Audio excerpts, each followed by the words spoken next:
त्रिदेवी व्रत कथा। एक बार देवताओं और देवतियों में भयंकर युद्ध छिड़ गया। इस युद्ध में देवता विजय हुए, जिससे उनके मन में अहंकार उत्पन्न हो गया। सभी देवता स्वयं को श्रेष्ठ कहने लगे। जब माता दुर्गा ने देवताओं को इस प्रकार अहंकार से ग्रस्त होते देखा, तो वे तेजपुंज के रूप में देवताओं के समक्ष प्रकट हुई।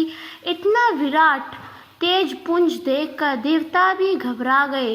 तेजपुंज का रहस्य जानने के लिए इंद्र ने वायुदेव को भेजा। अहंकार में चूर होकर वायुदेव तेजपुंज के समीप पहुँचे।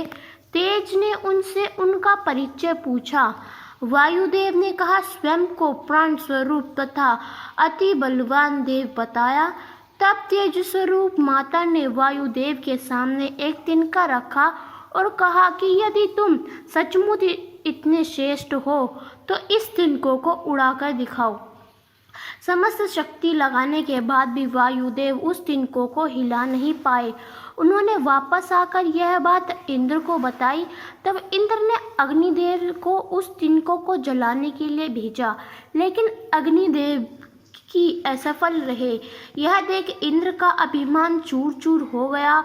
उन्होंने उस तेजपुंज की उपासना की। तब तेजपुंज से माता शक्ति का स्वरूप प्रकट हुआ। उन्होंने ही इंद्र को बताया कि मेरी ही कृपा से तुमने असुरों पर विजय प्राप्त की है। इस प्रकार झूठे अभिमान में आकर तुम अपना पुण्य नष्ट मत करो। एहसास हुआ और सभी ने मिलकर देवी की उपासना की। जो शेर माँ दुर्गा को अपना अहंकार बनाना आया था, वह माँ की सवारी कैसे बना। हिंदू धर्म में देवी देवताओं से जुड़े सभी तथ्य बेहद रोचक है। यदि आप हिंदू धर्म के बारे में अधिक जानकारी नहीं रखते तो शायद समझ ना पाए, लेकिन यदि आपकी थोड़ी भी रुचि है तो एक बार देवी देवताओं के बारे में जरूर जानें। उनसे जुड़ी कहानियाँ, उनका स्वरूप, वे कैसे दिखते हैं, कैसे शस्त्र पकड़ते हैं और किस वाहन की सवारी करते हैं, यह भी अति दिलचस्प है।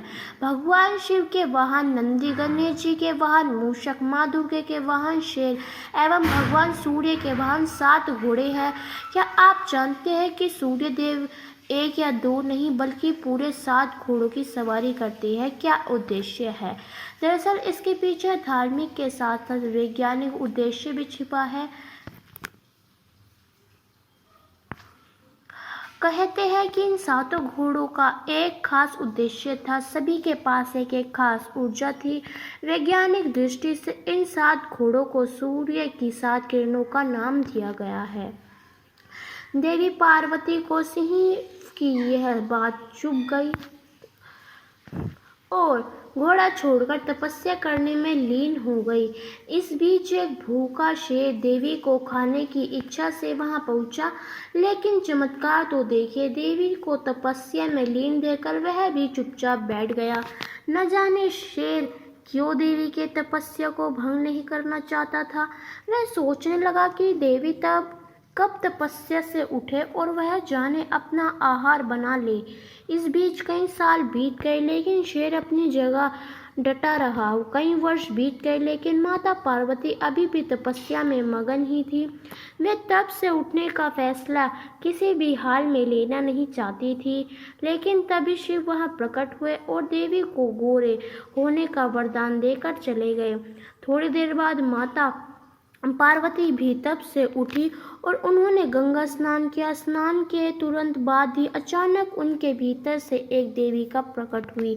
उनका रंग बेहद काला था। उस काली देवी के माता पार्वती के भीतर से निकली ही देवी का खुद का रंग गोरा है।